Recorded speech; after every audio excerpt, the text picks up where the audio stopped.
He folded his arms and leaned a hip against the counter. "I'm surprised you came. Why wouldn't I be here for my friend's housewarming party?" He shrugged. "You're such a busy woman. You hardly ever hang out, and every year Shauna invites you to my picnic on Memorial Day, but you never come." "If I didn't know better, I'd say you're disappointed I don't." She lifted the aluminum foil on another container, and when she found the baked chicken, she added a leg to her plate. "Tell you what, I'll come this year, so you won't feel so neglected." "I like it better that you don't," he said. "Right." She smirked at him and added corn on the cob to her plate. She felt his gaze on her, and a prickling sensation crawled up the back of her neck. He had a way of looking at women as if he was undressing them with his eyes. She didn't know if he did it on purpose or not, but it made her feel stripped bare in his presence. Every time he came near, she became hyper-aware of him and a little anxious, a little breathless. Even his voice made her feel odd. She liked the sound of his rich baritone too much, and the physiological responses she experienced at his proximity were clearly inappropriate. "We should call a truce," he said. "Are we at war?" He chuckled. "You always have an answer, don't you? No, we're not at war. At least, I don't want to be. We should try being friends, since our best friends are married to each other." "That would be boring, wouldn't it? If we got along?" "So you like fighting with me, is that it?" His eyes mirrored the question. They stood out against his swarthy skin, and she wondered how she'd never noticed how attractive they were before.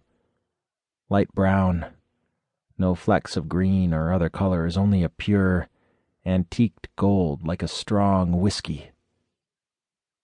Did she like arguing with him? Maybe she did.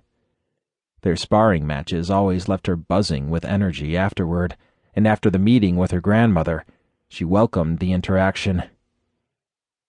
"Even if I do," she said, "you like it way more than I do. You're always the one who gets the fight started, like you did a minute ago." "Only because you need it." "Need it?" Talia cocked an eyebrow. "You have to explain what you mean." "You're one of those women who can get out of hand. So, I have to keep you grounded. You have ¿cómo se dice? Oh, I remember." He snapped his fingers. "You have a Napoleon complex." She shot him her "are you for real" look. "I don't think so." "Yes, you do. It's because you're so short." He sliced his hand horizontally from his nose over the top of her head. "See?" Talia stood up straighter, as if she could grow taller by sheer willpower. "I do not have a Napoleon complex, and, anyway, I'm pretty sure that only applies to men." He looked amused. "No, I'm sure the complex applies to women, too. I have a perfect example standing right in front of me. How's the weather down there?" She cut her eyes at him and continued searching for food. "No response? I'm so disappointed," he said. "I'm ignoring you for the rest of the day." "This is a first. I silenced Talia Jackson all by myself, and I didn't need to tape her mouth.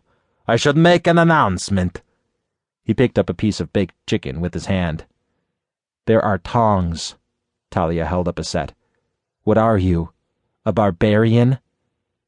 "We called a truce. Remember?" He bit into the chicken and winked. She stared at him for a moment, and then shook her head, laughing. He was so ridiculous. How freeing it must be to do as you please and not worry about what others think. She noted the expression on Tomas's face, but couldn't decipher the look. "Why are you looking at me like that?" He took another bite of chicken and finished chewing before he answered the question. He grinned. "You should smile more."